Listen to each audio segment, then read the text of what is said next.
Bonsoir à tous, ceci est le compte-rendu de ma 72e journée de bonheur en direction de Saint-Jacques-de-Compostelle. Hier nous étions le mardi 15 août et je suis parti de Boadilla del Camino pour me rendre jusqu'à Carrión de los Condes pour un total de 27 km et demi. Alors hier, 15 août, Ferragosto, jour férié, je me suis réveillé sur mon lieu de bivouac à l'Espagnol puisque j'avais dormi sur mon matelas avec mon sac de couchage par terre, entre un mur qui n'était autre que l'arrière d'une fontaine pour pèlerins et un banc en béton qui était censé me protéger du vent. Mais il n'en fut rien, le vent passait largement, mais il m'a servi de berceuse, le vent était plutôt doux et j'ai excessivement bien dormi. Je me suis réveillé sur mon lieu de bivouac assez tôt, comme très souvent d'ailleurs, mais j'ai pris mon temps. Alors déjà, je prends mon temps de manière générale, mais là en plus, hier, je vous avais dit, j'avais l'intention de faire pas trop de kilomètres. J'avais senti les derniers jours qu'il y avait quand même une petite accumulation de fatigue et j'avais l'intention de faire une plus petite journée. Bien sûr, c'est toujours relatif puisque j'ai fait 27 km et demi, c'est pas rien, mais par rapport à ce que je fais d'habitude, eh ben, pour moi, c'était relativement cool, donc ça m'a fait beaucoup de bien. Alors en soi, le chemin, c'était une longue ligne droite, une très longue ligne droite, un chemin en terre avec des cailloux, le long d'une grande route qui a traversé 2 villages avant d'arriver à Carrión de los Condes. Et j'ai rencontré quelques pèlerins sur le chemin, j'ai échangé avec l'un ou l'autre. C'était une chouette petite marche, j'ai vraiment marché détendu, vraiment détendu. D'ailleurs, ça fait plusieurs jours que je marche doucement. Je prends mon temps, j'ai eu une petite passe la semaine passée là où je faisais des kilomètres et j'allais vite. Et maintenant je fais toujours des kilomètres mais je prends vraiment mon temps. Donc une très chouette marche, il faisait très beau. Et j'ai décidé de m'arrêter à Carrión de los Condes pour une raison très simple. J'ai été excessivement chanceux puisque dans ce petit village il y avait un camping municipal. Et ça, c'est quelque chose qui me plaît vraiment beaucoup, parce que le camping municipal, c'est vraiment le camping qui convient pour moi au type de pèlerin que je suis. Il y a tout ce qu'il faut, des douches, des toilettes, de l'électricité dans les sanitaires pour charger le GSM et les batteries, de quoi laver son linge. Je parle d'un évier, pas spécialement une machine, un évier, ça suffit largement. Du soleil, il y avait hier, ça c'était génial. Et voilà, j'en ai donc profité pour faire tout ce que j'avais à faire. Je suis arrivé au camping qui était 14h30. Donc je dirais que vers 16h, j'avais terminé de faire tout ce que j'avais à faire pour être prêt pour repartir ce matin. Et donc j'ai vraiment pu prendre du temps pour profiter dans ce camping. Alors quelque chose qui m'a beaucoup plu dans ce camping aussi, je ne l'ai pas dit, mais c'est vraiment un des plus chouettes campings que j'ai trouvé sur tout mon chemin depuis que je suis parti de Uccle, rien que pour ça. Il y avait un gazon bien plat, quasiment partout. Et du coup, c'est vraiment une des premières fois où j'ai pas dû chercher où mettre ma tente. J'avais qu'à décider d'un endroit, poser ma tente et c'était plat. Et ça, c'est vraiment top parce que généralement, les campings municipaux, vous devez quand même jouer un petit peu pour essayer de trouver le meilleur emplacement pour réussir à mettre votre tente parce que c'est rare d'avoir un terrain tout plat. Là, le terrain était vraiment magnifique. Du coup, j'ai profité de mon après-midi. Il y avait un supermarché pas loin, j'ai pu faire quelques courses et j'ai bien mangé.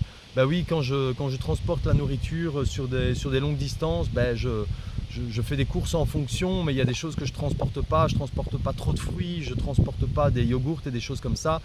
Quand je me pose dans un camping pour l'après-midi et qu'il y a un supermarché pas loin, ça me permet d'acheter des choses que je ne transporte habituellement pas et de me faire plaisir. Donc j'ai bien mangé, j'ai bien profité.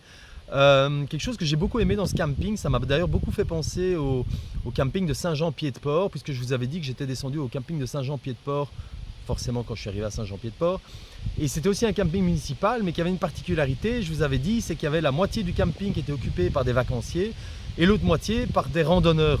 Alors il y avait des randonneurs de tout type, il y avait des marcheurs, il y avait des cyclistes, il y en a qui faisaient la traversée des Pyrénées, il y a moi qui faisais le chemin de Compostelle. Et j'aimais beaucoup cette ambiance dans le camping de tous ces randonneurs de types différents qui étaient là pour faire de la randonnée, pour voyager, pour changer de lieu tous les jours, pour se faire plaisir. Et il y avait une énergie vraiment agréable. Je ne sais pas si j'avais insisté quand j'en ai parlé l'autre fois, quand je vous ai expliqué ma journée à Saint-Jean-Pied-de-Port. Je vous avais parlé du fait que j'avais rencontré JB qui faisait la traversée des Pyrénées d'est en ouest et que j'avais rencontré également Pierre qui à vélo faisait son petit tour de France. J'avais passé un très bon moment avec eux, mais il y avait vraiment aussi une belle énergie dans tout le camping avec tous ces randonneurs. Eh bien hier, à une moindre échelle, il y avait un petit peu la même chose puisque non loin de ma tente, il y avait un couple de cyclistes espagnols qui faisaient aussi une grande randonnée.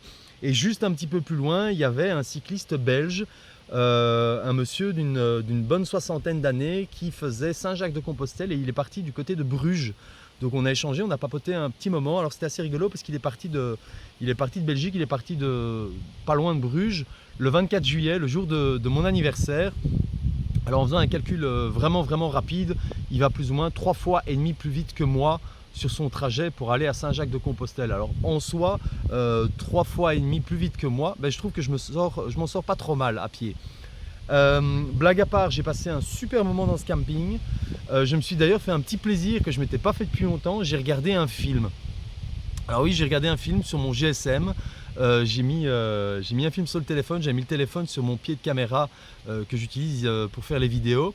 Et je me suis regardé un petit film en me couchant. Alors ça, c'est un truc que j'avais appris de Alice quand je l'ai rencontrée à Chaumont. La première fois que je l'ai vue, sa tente était posée. Il y a une partie de la toile de tente qui est à l'extérieur de la couchette, donc il n'y a pas de toile au sol. C'est normalement l'endroit où on peut mettre un sac, ses chaussures et qui sont protégés de la pluie, mais c'est à l'extérieur de la couchette. Et généralement, cette zone s'ouvre par une tirette et vous pouvez en replier une partie. Et donc, vous avez une petite zone qui protège un petit peu du soleil. Si vous voulez, la première fois que j'avais rencontré Alice, elle avait fini sa journée de marche et quand je suis arrivé au camping, elle était là en train de se détendre dans cette zone de sa tente, donc à l'extérieur, protégée par la toile, protégée du soleil plutôt par la toile. Et elle se reposait là. Et j'avais jamais pensé à faire ça avec ma tente. D'ailleurs, j'avais pas beaucoup d'expérience en tente à cette époque-là, enfin, du moins pas avec cette tente-ci. Et j'ai appris de ça et je fais ça de temps en temps quand j'ai le temps de me poser. Mais bon, ça n'arrive pas souvent puisque je sors très peu ma tente ces temps-ci et c'est encore plus rare que j'ai le temps de me reposer. Mais hier, je l'ai fait. Donc je me suis mis dans cet équivalent de cette petite zone dans ma tente à moi. J'avais placé la tente de manière à avoir cette zone qui me protégeait du soleil. Donc là, quand vous installez au camping, la boussole c'est super utile, hein. Vous sortez votre boussole, vous regardez l'est, l'ouest et vous placez votre tente en fonction pour voir où va tourner, où va aller se coucher le soleil. Comme ça, vous placez vraiment bien la tente pour vous protéger du soleil. Ça, c'est super important. Et donc j'ai regardé un petit film et ça m'a fait super plaisir. Ça faisait 72 jours, ouais, du coup là je le dis à la belge, ça fait 72 jours que j'avais pas regardé un film, sans doute même un peu plus probablement. Et vous vous demandez peut-être qu'est-ce qu'il a regardé, qu'est-ce qu'un pèlerin comme Olivier qui bivouaque tout le temps regarde comme film. Eh bien j'ai regardé Le Grand Bleu. J'ai regardé Le Grand Bleu pour plusieurs raisons. Déjà, Le Grand Bleu c'est un film que j'aime beaucoup. Qui parle beaucoup plus de spiritualité qu'on y pense d'ailleurs. C'est pas vraiment dit explicitement dans le film, mais le personnage de Jacques Mayol est un personnage très spirituel d'ailleurs qui pratiquait beaucoup de méditation et de yoga avant de faire ses plongées en apnée. C'était un personnage assez extraordinaire. Et donc j'aime beaucoup ce film, mais aussi, je vous avais dit il y a une semaine que j'arrivais pas à dormir quand j'étais dans l'auberge et que j'avais décidé de mettre une petite berceuse. Mais cette berceuse, c'était la bande originale du Grand Bleu. C'est une bande originale que j'aime beaucoup écouter, qui m'apaise. J'entends le son de la mer, je revois les scènes du film. C'est vraiment une musique que j'aime beaucoup. Et il se trouve que depuis le début de mon pèlerinage, c'est une musique que j'ai dans mon téléphone et que j'écoute de temps en temps le soir avant d'aller dormir. Pour m'endormir, je mets un écouteur dans l'oreille et ça m'apaise. Du coup, le fait d'avoir écouté beaucoup de cette musique ces dernières semaines m'a donné envie de voir le film. Alors, je ne l'ai pas regardé en entier, de toute façon, je le connais vraiment par cœur. Mais le simple fait de me coucher à l'entrée de ma tente et de regarder le film, ça m'a fait vraiment plaisir et j'ai passé un super moment. J'ai été couché relativement tôt et j'ai excessivement bien dormi. Et voilà, j'ai récupéré, j'étais prêt à refaire une belle journée de marche. Alors, bon, spoiler alerte sur la vidéo de demain, mais je vous explique déjà une ou deux choses de la journée d'aujourd'hui.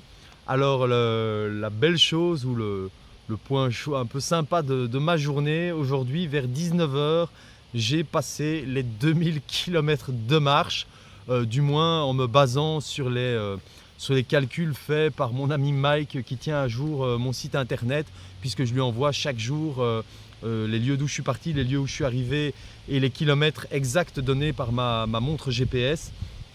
Il fait les calculs, donc s'il ne s'est pas trompé, j'insiste sur ce point, à 19 h j'avais fait 32 km 52 je crois, qui me passait juste au-dessus de la barre des 2000 km, donc ça veut dire que j'ai fait aujourd'hui, plus de 2000 km à pied en partant de chez moi à Bruxelles. Et c'est assez incroyable. Je m'imagine encore quand il y a 1 an et demi, je pensais à faire ce pèlerinage et que je regardais la carte d'Europe pour regarder ce que j'allais faire. Ça me semblait un peu foufou quand même. J'étais emballé à l'idée de le faire et je savais qu'il y avait moyen. Mais je me demandais ce qui allait se passer. Et là, quand je vois qu'aujourd'hui j'ai passé 2000 km, 2000 km c'est pas rien. Donc je dois dire que ça m'a fait vraiment plaisir. Bon, ça c'est le point un peu positif. Le point un peu moins positif, c'est que Jack là, il souffre. Il souffre vraiment beaucoup. Beaucoup plus que moi. J'ai vraiment bien fait il y a quelques jours de sonner la sonnette d'alarme et de commander des roues, puisque une des roues de Jack, je suis sur la jante ou quasiment. Ouais, enfin non, je suis sur la jante. Donc je suis déjà en train de me demander ce qui va se passer si ça roule plus et comment je vais m'adapter. Mais voilà, il doit rester, je crois, une bonne soixantaine de kilomètres pour arriver à Léon. Donc si tout va bien, je devrais être à Léon après-demain. Mais bon, ça sera pour plus tard. Mais bon, voilà, tout ça pour vous dire que j'ai passé 2000 km, je suis content.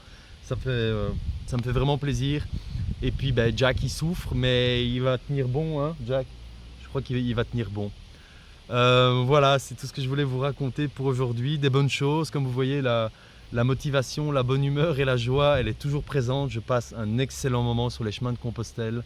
Je prends vraiment beaucoup de plaisir. Ces randonnées, ces journées de marche m'inspirent vraiment beaucoup. Et je passe des moments vraiment extraordinaires. Alors oui, c'est pas toujours facile. C'est vrai que je n'en parle pas souvent. J'ai pas vraiment les mots pour expliquer à quel point c'est pas difficile en fait. J'en ai parlé avec une amie il y a pas longtemps et j'avais utilisé le mot difficile pour parler de la randonnée. En fait, c'est pas que la randonnée est difficile, elle est exigeante. Elle est exigeante, c'est beaucoup d'organisation, c'est tous les jours répéter la même chose. Il y a beaucoup d'obligations, il n'est pas question de dire oh, je vais faire ça plus tard, j'ai pas envie de le faire maintenant. Non, il faut faire les choses toujours en temps et à heure. Comme par exemple, si vous finissez une journée de marche et qu'il y a un petit slot d'1 heure avec du soleil avant que le soleil se couche, il faut essayer de faire sécher le linge le plus vite possible. Il n'est pas question de dire non, je ferai mon linge plus tard. Non, quand il faut le faire, il faut le faire. Et c'est comme ça pour les courses, c'est comme ça pour préparer votre matériel, c'est comme ça pour tout. Donc c'est quand même assez exigeant. Et je crois que c'est aussi une des raisons de la fatigue de ces derniers jours. Voilà, c'est une randonnée qui est exigeante, mine de rien. Mais voilà, je pense avoir trouvé ma bonne organisation. Si je suis arrivé jusqu'ici, c'est pas pour rien. Voilà, tout s'est bien passé aussi parce que je pense l'avoir géré correctement. Mais voilà, c'est une randonnée exigeante. Et la récompense, c'est qu'on passe de très beaux moments, de très belles marches, de beaux endroits. Et des belles sensations, un bon ressenti. Donc voilà, je passe vraiment un bon moment et j'espère à ma manière réussir à vous le partager un petit peu.